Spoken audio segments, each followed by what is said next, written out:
अस्सलाम वालेकुम dear student. उम्मीद है आप अच्छे होंगे। जैसे हम वेस्पर थ्योरी पढ़ रहे थे, अब उसकी एप्लीकेशन तक आ गए। एक एक करके मैं आपको एग्जांपल क्लियर करता जाऊंगा। जितनी भी मैं आगे जाता जाऊंगा उतना आपका ये वेस्पर थ्योरी के ऊपर, valence shell electron pair repulsion theory के ऊपर आपका गिरफ्त आता जाएगा। ठीक, चले। एप्लीकेशन, एप्लीकेशन का मतलब इस्तेमालात। हम इसके मेन पॉइंट्स पढ़ चुके हैं, अभी उसकी प्रैक्टिस हम स्टार्ट करते हैं। ठीक, आज हम 3 एग्जांपल करेंगे, अगले लेक्चर में हम आपको और 2-3 एग्जांपल और आपको करवा के देंगे। ठीक, कैसे? Shape of molecules having a one electron pair.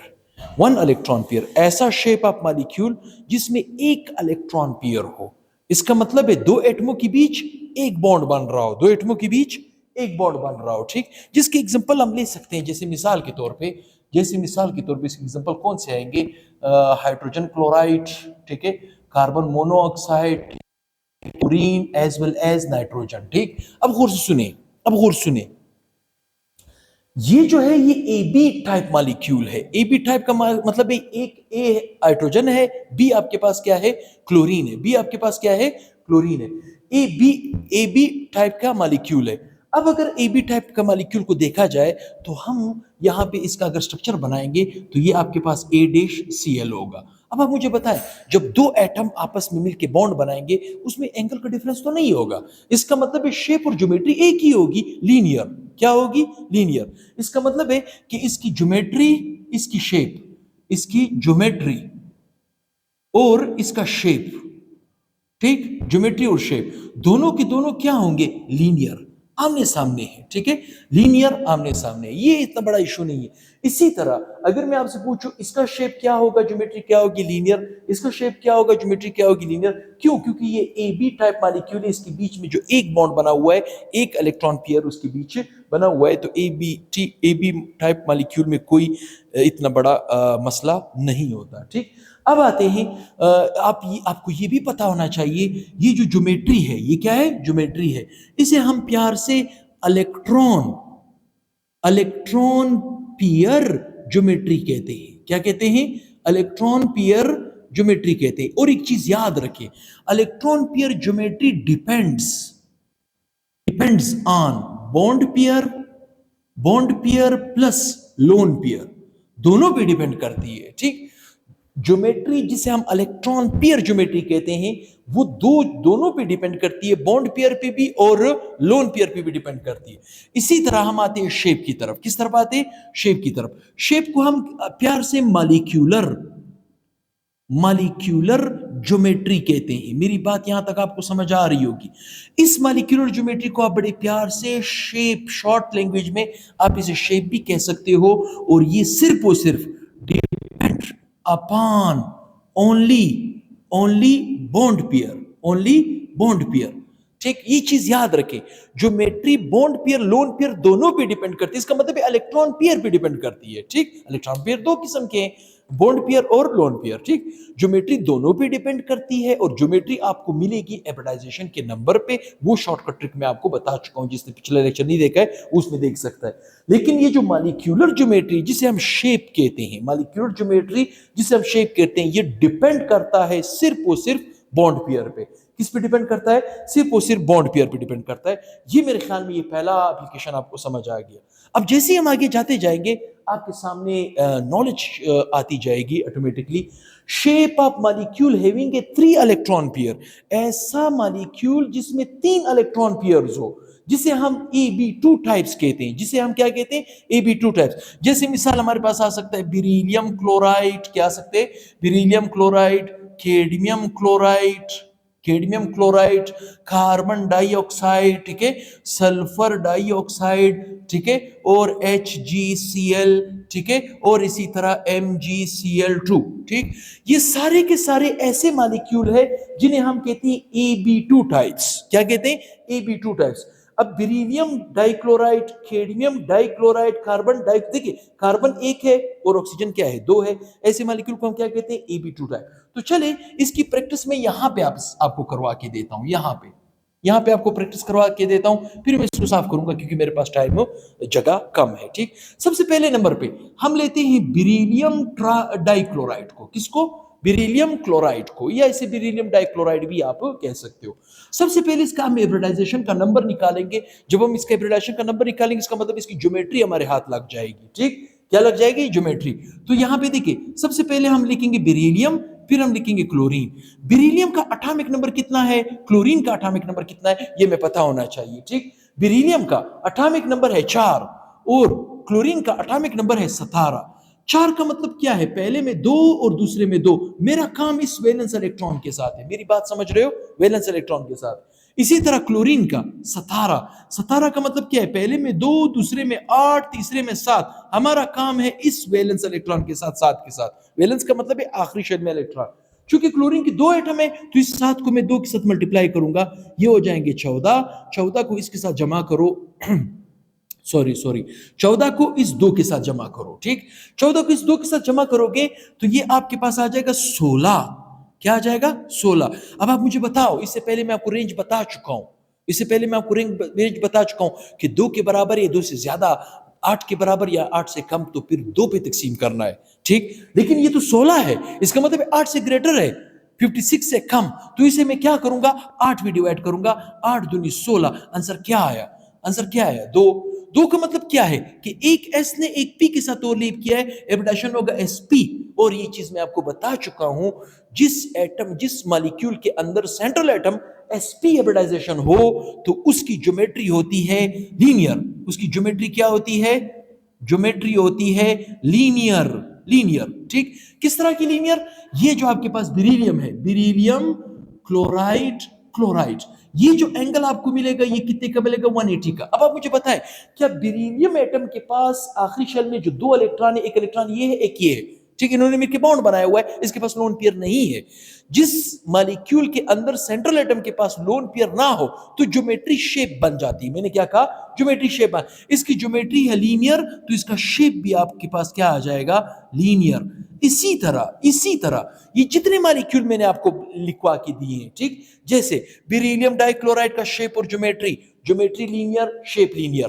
Cadmium chloride का शेप और geometry, geometry linear, shape linear. Carbon dioxide का ज्योमेट्री और shape, geometry linear, shape linear. Sulphur dioxide का geometry, geometry linear, shape linear.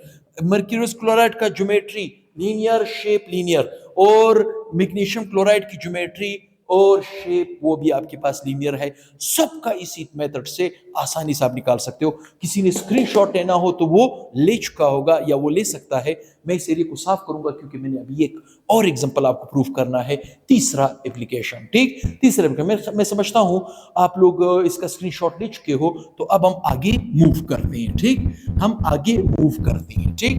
ऐसा molecule, shape of molecule having a 3 electron pair, ऐसा shape of molecule जिसके पास 3 electron pair हो, 3 electron pair हो, तो क्या होगा? तो किस तरह का ज्योमेट्री और शेप आप उसका ड्रा करोगे? तो किस तरह का ज्योमेट्री और शेप आप उसका ड्रा करोगे? तो चले वो भी ज्योमेट्री और शेप भी मैं आपको निकाल के देता हूं। ऐसे मॉलिक्यूल जो आपके पास जो shape of molecule having a 3 electron pair, 3 electron pair, ठीक, 3 इलेक्ट्रॉन पेयर, तो आपके पास 2 टाइप्स के आएंगे, 2 टाइप्स के आएंगे, ठीक, 2 टाइप्स के आएंगे, ठीक। एक आएगा, एक आपके पास आएगा AB3 टाइप का, ठीक। एक आपके पास आएगा AB2E टाइप का, ठीक। अच्छा, AB2 टाइप, AB3 टाइप वाले मॉलिक्यूल कौन से हो सकते हैं? जैसे मिसाल बोरोन ट्राइक्लोराइड, एल्यूमिनियम ट्राइक्लोराइड, मेरी बात समझ रहे हो यहां तक, ठीक। और इसी तरह सल्फर ट्राइक्लोराइड, ठीक। और इसी तरह AB2E टाइप वाले मॉलिक्यूल कौन से हो सकते हैं? सल्फर डाइऑक्साइड, क्या चीज? सल्फर डाइऑक्साइड, ठीक है। और आपके पास टिन क्लोराइड, ठीक है। और आपके पास और भी आपके पास आ सकते हैं जैसे लेड क्लोराइड, जैसे लेड क्लोराइड, ठीक, लेड क्लोराइड, ये आपके पास AB2 टाइप है। तो चले, मैं अगर ये चीज समझ गया, ये चीज अगर मैं समझ गया, तो 1 बाय 1 एग्जांपल करके वहां पे प्रूफ करते, ठीक। सबसे पहले नंबर पे AB3 टाइप का ये वाला एग्जांपल लेते हैं। कौन सा वाला एग्जांपल लेते हैं? BeBCl3, जिसे बेरिलियम ट्राइक्लोराइड कहते हैं, ठीक। इसमें हमें पता होना चाहिए बोरोन ट्राइक्लोराइड, इसमें हमें पता होना चाहिए बोरोन का एटॉमिक नंबर क्या है। बोरोन का एटॉमिक नंबर है 5। क्लोरीन का एटॉमिक नंबर क्या है? क्लोरीन का एटॉमिक नंबर है 17। 5 का मतलब क्या है कि पहले शेल में 2 इलेक्ट्रॉन होंगे, दूसरे में 3। मेरा काम इस वैलेंस इलेक्ट्रॉन के साथ है। मेरी बात समझ रहे हो? वैलेंस इलेक्ट्रॉन आखिरी शेल में पाए जाने वाले इलेक्ट्रॉन, ठीक। अगर क्लोरीन का एटॉमिक नंबर 17 है, 17 का मतलब पहले में 2, दूसरे में 8, तीसरे में 7, 7 इसके पास वैलेंस इलेक्ट्रॉन होने चाहिए। मेरे पास क्लोरीन इस केस में कितने हैं? 3 है। तो 7 को मैं 3 के साथ मल्टीप्लाई करूंगा, ये हो जाएंगे 21। 21 को 3 के साथ जमा करो, 21 को 3 के साथ जमा करो। जब 21 को 3 के साथ जमा करोगे तो आंसर आपके पास आएगा 24। मेरे ख्याल में पहले रेंज में नहीं आ रहा, दूसरे रेंज में आ रहा है। जब ये दूसरे रेंज में आ रहा है 8 में तकसीम करो, ठीक है। 8 तिया 24, आंसर क्या है? 4। आंसर क्या है? 4। सॉरी, आंसर क्या है? 3। 3 का मतलब क्या है कि एक S ने 2P के साथ ओवरलैप किया है, तो आपके पास रिडक्शन बनेगा sp2। क्या बनेगा? sp2। और ये जब किसी सेंट्रल एटम, किसी मॉलिक्यूल के अंदर सेंट्रल एटम sp2 एवरिडाइज्ड हो तो उसकी ज्योमेट्री इलेक्ट्रॉन पेयर ज्योमेट्री, जो electron pair sorry bond pair और लोन पेयर दोनों पे डिपेंड करता है। इसकी ज्योमेट्री आपके पास, इसकी ज्योमेट्री आपके पास आपको पता होनी चाहिए। इसे हम कहते हैं ट्राइगोनल प्लेनर। क्या होगी? Trigonal planar. मेरी बात यहां तक आपको समझ आ रही है? AB2 AB3 टाइप्स वाले मॉलिक्यूल की मैं बात कर रहा हूं, ठीक। इसकी ज्योमेट्री क्या होगी? Trigonal planar. क्या होगी? Trigonal planar. तो चले ट्राइगोनल प्लेनर किस तरह ड्रा किया जाता है? जैसे मैं यहां पे लिखता हूं बोरोन, यहां पे क्लोरीन, यहां पे क्लोरीन, यहां पे क्लोरीन, ठीक। ये एंगल कितने का मिलेगा? ये एंगल 120 डिग्री का। ये एंगल कितने का मिलेगा? 120 डिग्री का। ये एंगल कितने का मिलेगा? 120 डिग्री का। मेरी बात यहां तक आपको समझ आ रही? अब आप मुझे बताएं, इस पूरे स्ट्रक्चर में, इस पूरे मॉलिक्यूल के अंदर इस बोरोन के पास क्या कोई लोन पेयर है? नहीं है, कोई लोन पेयर नहीं है, ठीक। जब लोन पेयर नहीं है तो ज्योमेट्री शेप बन जाती है। मैंने क्या कहा? Geometry shape. देखिए, ज्योमेट्री और शेप में फर्क नहीं होता अगर सेंट्रल एटम के पास कोई लोन पेयर ना हो, क्योंकि geometry lone pair bond pair दोनों पे डिपेंड करती है, शेप सिर्फ बॉन्ड पेयर पे डिपेंड करती है। यहां पे तो सिर्फ बॉन्ड पेयर है, लोन पेयर नहीं है। इसका मतलब है जो ज्योमेट्री इसकी ट्राइगोनल प्लेनर है, तो शेप भी इसका क्या होगा? Trigonal planar. ज्योमेट्री भी ट्राइगोनल प्लेनर, शेप भी ट्राइगोनल प्लेनर। क्यों? क्योंकि इस मॉलिक्यूल के अंदर बोरोन के पास लोन पेयर इलेक्ट्रॉन नहीं है, लोन पेयर इलेक्ट्रॉन नहीं है। मेरी बात यहां तक आपको समझ आ रही होगी। इसी तरह अगर मैं आपसे पूछूं, ये जो हमारे पास मॉलिक्यूल्स है AB3 टाइप्स, ठीक, इनकी इलेक्ट्रॉन पेयर ज्योमेट्री क्या होगी? ठीक है, इलेक्ट्रॉन पेयर ज्योमेट्री क्या होगी? या मॉलिक्यूलर ज्योमेट्री क्या होगी? ठीक, मॉलिक्यूलर ज्योमेट्री को हम शेप कहते हैं। क्या कहते हैं? शेप। मेरी बात यहां तक आपको समझ आ रही है? तो आप कहोगे इन सारे मॉलिक्यूलों की इलेक्ट्रॉन पेयर ज्योमेट्री या सिंपल ज्योमेट्री, मॉलिक्यूलर ज्योमेट्री या सिंपल शेप, दो तमाम मॉलिक्यूल का जो AB3 टाइप के हों, ठीक है, उनका ज्योमेट्री और शेप सारे जो है वो आपके पास ट्राइगोनल प्लेनर होंगे। क्या होंगे? ट्राइगोनल प्लेनर होंगे। ज्योमेट्री भी ट्राइगोनल प्लेनर, शेप भी ट्राइगोनल प्लेनर। ट्राइगोनल प्लेनर मैं आपको कई दफा बता चुका हूं मार्कर की मदद से, ठीक। मॉडल तो मैं नहीं लाया हूं, बहरहाल मार्कर की मदद से हम बता सकते हैं। ये है एक प्लेन, ठीक, ट्राइगोनल प्लेनर। ये एंगल भी 120 का, ये एंगल भी 120 का, ये एंगल भी। ये कब? जब इस सेंट्रल एटम के पास लोन पेयर ना हो। क्या ना हो? लोन पेयर ना हो, सिर्फ वो सिर्फ क्या हो? सारे बॉन्ड पेयर हो। क्या हो? सारे बॉन्ड पेयर हो, ठीक। तो आपके पास ज्योमेट्री शेप एक ही होगी, ठीक। किसी ने स्क्रीनशॉट लेना हो तो ले सकते हैं। इसी तरह का एग्जांपल जो मैंने वहां पे प्रूव किया, आप इसको भी प्रूव कर सकते हो, इसको भी प्रूव कर सकते हो, ठीक। अब आते हैं AB2E टाइप की तरफ, ठीक। मेरे ख्याल में किसी ने स्क्रीनशॉट लेना हो तो वो ले चुका होगा, ठीक। क्या हो चुका? देखिए, ये एग्जांपल AB3 टाइप का एग्जांपल फाइनल हो गया, ठीक। अब आते हैं ऐसा मॉलिक्यूल लेते हैं जो AB2E टाइप का हो। AB2E टाइप का हो मतलब उसमें बॉन्ड पेयर भी हो और साथ में आपके पास क्या हो? साथ में आपके पास क्या हो? लोन पेयर भी हो, ठीक। तो चले हम सबसे पहले इसका एग्जांपल लेते हैं। किसका लेते हैं? सल्फर डाइऑक्साइड का। मुझे पता होना चाहिए सल्फर का एटॉमिक नंबर क्या है, ऑक्सीजन का एटॉमिक नंबर क्या है, ठीक ठीक। सल्फर का एटॉमिक नंबर है 16 और ऑक्सीजन का एटॉमिक नंबर है 15, सॉरी 8। एटॉमिक नंबर क्या है? 8।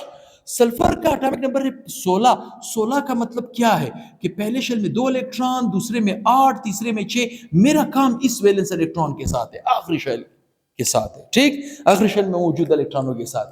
और अगर इसका एटॉमिक नंबर 8 है, 8 का मतलब है पहले में 2, दूसरे में 6। मेरा काम है इस वैलेंस इलेक्ट्रॉन के साथ। ऑक्सीजन कितने हैं? 2 है, तो आप 6 को 2 के साथ मल्टीप्लाई करोगे, ये हो जाएंगे 12। 12 और 6, 12 और 6 ये हो जाएंगे 18। 18 किस रेंज में आ रहा है? पहले में आ रहा है या दूसरे में आ रहा है? मेरे ख्याल में दूसरे में आ रहा है। अगर दूसरे में आ रहा है तो आप इसको 8 पे डिवाइड करोगे। क्या करोगे? 8 पे। 8 पे डिवाइड करोगे, 8 दूनी 16। आंसर क्या आया? ट्रू। आंसर क्या है? ट्रू। लेकिन नीचे क्या बचा? ट्रू। अब आप मुझे बताएं, जब ये 18 था, दूसरे रेंज में आ रहा था, मैंने 8 पे डिवाइड किया। अब ये जब 2 बना तो ये तो पहले रेंज में चला गया, मतलब 2 के बराबर या 2 से बड़ा, 8 के बराबर या 8 से कम। ये तो पहले रेंज में चला गया। पहले रेंज में अगर गया तो मैं इस 2 को 2 पे तकसीम करूंगा। जब मैं इस 2 को 2 पे तकसीम करूंगा, 2 एकम 2, आंसर क्या आएगा? 1। इस 2 और इस 1 को जमा करो, आंसर क्या आया? 3। पहले का आंसर आया 2, दूसरे का आंसर आया 1। इन दोनों को जमा करो, आंसर आया 3। 3 का मतलब क्या है? एक एस ने 2 पी के साथ ओवरलैप किया। यस, अगर एक एस ने 2 पी के साथ ओवरलैप किया है, इसका मतलब है sp2 हाइब्रिडाइजेशन है। क्या है? sp2 हाइब्रिडाइजेशन है। अगर sp2 हाइब्रिडाइजेशन है, sp2 हाइब्रिडाइजेशन की ज्योमेट्री, ज्योमेट्री आपके पास क्या होगी?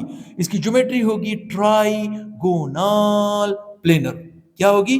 Trigonal planar. ठीक, कैसे? यहां पे देखिए, चलिए मैंने यहां पे सल्फर लिख लिया, ठीक, सल्फर ये है एक बॉन्ड पेयर ऑक्सीजन, ये दूसरा bond pair oxygen. Oxygen oxygen sulphur के साथ डबल बॉन्ड बनाता है, ये बात याद रखें। मेरी बात समझ रहे हो? देखिए, सल्फर के आखिरी शेल में 6 इलेक्ट्रॉन है। 6 का मतलब क्या है? 1 2 3 4, 4 तो यहां पे यूज हो गए, 2 बच गए, इसका मतलब लोन पेयर भी है। चले लोन पेयर भी यहां पे लिखते हैं यूं। ये देखिए एक लोन पेयर है। और अगर आपको याद पड़ता हो, वेस्पर थ्योरी ने हमें ये कहा था, लोन पेयर रिपल्शन ज्यादा होगा, ज्यादा होगा लोन पेयर बॉन्ड पेयर से। लोन पेयर बॉन्ड पेयर का ज्यादा होगा, ज्यादा होगा बॉन्ड पेयर से। ठीक, अब आप मुझे बताएं, ये यहां पे लोन पेयर रिपल्शन तो नहीं है, लोन पेयर तो एक है, वरना उसका रिपल्शन ज्यादा होता, फासला आप ज्यादा रखते। मैंने क्या कहा? फासला ज्यादा रखते। देखिए, कॉमन सेंस की बात है। जैसे इससे पहले हमने AB3 टाइप लिखा, वहां पे एंगल क्या आ रहा था? 120 का। ट्राइगोनल प्लेनर में 120 का एंगल आता है। ठीक, चूंकि यहां पे लोन पेयर और बॉन्ड पेयर है, यहां पे देखिए लोन पेयर बॉन्ड पेयर का रिपल्शन ज्यादा है। किससे? बॉन्ड पेयर से। ठीक, तो ये लोन पेयर इसको पुश करेगा नीचे, ये इसको पुश करेगा। इसका मतलब ये वाला जो एंगल होगा, ये वाला जो एंगल होगा, ये ग्रेटर देन 120 होगा। ये क्या होगा? ग्रेटर देन 120 डिग्री होगा। मेरी बात यहां तक समझ रहे हो? ग्रेटर देन 120 होगा। और ये चूंकि bond pair repulsion lone pair bond pair से कम है, लिहाजा ये वाला जो एंगल होगा ये लेस देन 120 होगा। मेरी बात समझ रहे हो? लेस देन 120 होगा। मतलब लोन पेयर और बॉन्ड पेयर के बीच जो फासला होगा वो 120 से थोड़ा ज्यादा होगा, थोड़ा ज्यादा होगा। जैसे मिसाल के तौर पे, चल एक मिसाल मैं देता हूं यहां पे, यूं यूं मिसाल देता हूं। ठीक, ये आपके पास क्या है? फर्ज करें लोन पेयर है। ठीक, ये फासला मैंने 120 से ज्यादा रखा, ये मैंने 120 से ज्यादा रखा, लेकिन ये 120 से क्या किया? कम किया। क्या किया? कम किया। ठीक, तो एंगल भी आपको समझ आ गया, एंगल भी आपको समझ आ गया। तीसरी बात, इसका शेप क्या होगा? तीसरी बात, इसका शेप क्या होगा? किस शेप की मैं बात कर रहा हूं? मॉलिक्यूलर शेप की। किसकी? मॉलिक्यूलर शेप की। और मॉलिक्यूलर शेप सिर्फ और सिर्फ बॉन्ड पेयर पे डिपेंड करता है। किस पे डिपेंड करता है? उसका लोन पेयर के साथ कोई काम नहीं। तो आप जरा सोचो, इस लोन पेयर को छुपाओ, छुपाने के बाद ये एंगल क्या है? मतलब ये किस तरह का शेप आपको नजर आ रहा है? अंग्रेजी में इस शेप को क्या कहते हैं? Bend shape, angular shape, V shaped. ठीक, इसका मतलब है आप इस शेप को बेंट शेप भी कह सकते हो, एंगुलर शेप भी कह सकते हो, ठीक है, और वी शेप्ड भी कह सकते हो, मेरी बात समझ रहे हो? बैंड शेप भी कह सकते हो, एंगुलर शेप भी कह सकते हो, और वी शेप भी कह सकते हो। अब गौर से सुने, EB2 ई टाइप, EB2 ए सल्फर, B2 ऑक्सीजन दो, और सल्फर के ऊपर एक लोन पेयर है, ई का मतलब है लोन पेयर। तो अगर मैं आपसे पूछता हूं आगे जाके सल्फर डाइऑक्साइड का ज्योमेट्री क्या होगी, आप कहोगे ट्राइगोनल प्लेनर। लेकिन अगर मैं पूछूं शेप क्या होगा, आप कहोगे बैंड, वी शेप या एंगुलर शेप, क्योंकि शेप सिर्फ बॉन्ड पेयर पे डिपेंड करता है, लोन पेयर के साथ उसका कोई काम नहीं है। लोन पेयर को छुपा दो, जिस तरह का शेप आपको नजर आएगा अंग्रेजी में जिस तरह का शेप होगा वो। इसका मतलब है इन तमाम का ठीक जो शेप है, क्या है? शेप है। आप वो शेप कह सकते हो वी शेप्ड, ठीक, बेंड, बेंट शेप्ड, ठीक, एंगुलर शेप्ड। लेकिन ज्योमेट्री क्या है? क्योंकि ये सारों के अंदर, जैसे इसके अंदर सल्फर, इसके अंदर टिन, इसके अंदर लेड, ठीक, किस सेपरेशन से गुजर रहा है? sp2 से। sp2 की ज्योमेट्री क्या होती है? Trigonal planar, trigonal planar. मैं समझता हूं काफी डिटेल मैंने दे दिया, 3 प्रैक्टिस मैंने आपको करके दिया। अब चौथा, पांचवा, छठा एग्जाम्पल मैं आपको नेक्स्ट लेक्चर के अंदर दूंगा। तो काइंडली चैनल को ज्यादा से ज्यादा शेयर करें, अपने दोस्तों के साथ फैलाएं। इंशाल्लाह ये चैनल आपको बड़ी मदद करेगा, आपके लिए हर एक पॉइंट को आसान कर देगा। इसका मतलब है ये चीज़ आपके जहन में हो, सिंपल स्ट्रक्चर किसे कहते हैं, ठीक, इलेक्ट्रॉन पेयर ज्योमेट्री क्या होती है, मॉलिक्यूलर ज्योमेट्री जिसे हम शेप कहते हैं वो क्या होता है। स्ट्रक्चर अलग, ज्योमेट्री अलग, शेप अलग, ठीक। तो ये चीज़ें अक्सर स्टूडेंट नहीं समझते। एक स्टूडेंट मेरे पास आया उस दिन, उसने कहा सर ये वाटर का शेप क्या है? मैं हंस पड़ा। मैंने कहा अगर वाटर का आप सिंपल स्ट्रक्चर जानते हो तो मैं आपको ज्योमेट्री सिखा दूंगा, अगर ज्योमेट्री जानते हो तो मैं आपको शेप से इंट्रोड्यूस करा दूंगा। तो इसका मतलब है सिंपल स्ट्रक्चर, ज्योमेट्री और शेप, ये तीनों की तीनों एक दूसरे से अलग चीजें हैं। तो काइंडली कोशिश करें इनको मिक्स अप ना करें, इस लॉजिक को समझें, इस लॉजिक को समझें। सिंपल स्ट्रक्चर में कोई एंगल नहीं होता, वो 2D शेप होता है, मतलब एक्स और वाई, जेड नहीं होता, जिसमें हम एंगल को डिस्कस नहीं करते। ज्योमेट्री एबलाइजेशन के नंबर पे डिपेंड करती है, जिसका मैंने इससे पहले लेक्चर दिया है 1 by 1। और शेप जो है वो सिर्फ और सिर्फ बॉन्ड पेयर पे डिपेंड करता है, लोन पेयर के साथ उसका कोई काम नहीं है। अंग्रेजी में जिस तरह का शेप आपको समझ आएगा आप उसी तरह का शेप ड्रा कर सकते हो, ठीक। तो दुआ में याद रखें, बहुत ही जल्द इंशाल्लाह नेक्स्ट लेक्चर के साथ हाजिर होऊंगा। अल्लाह हाफिज़।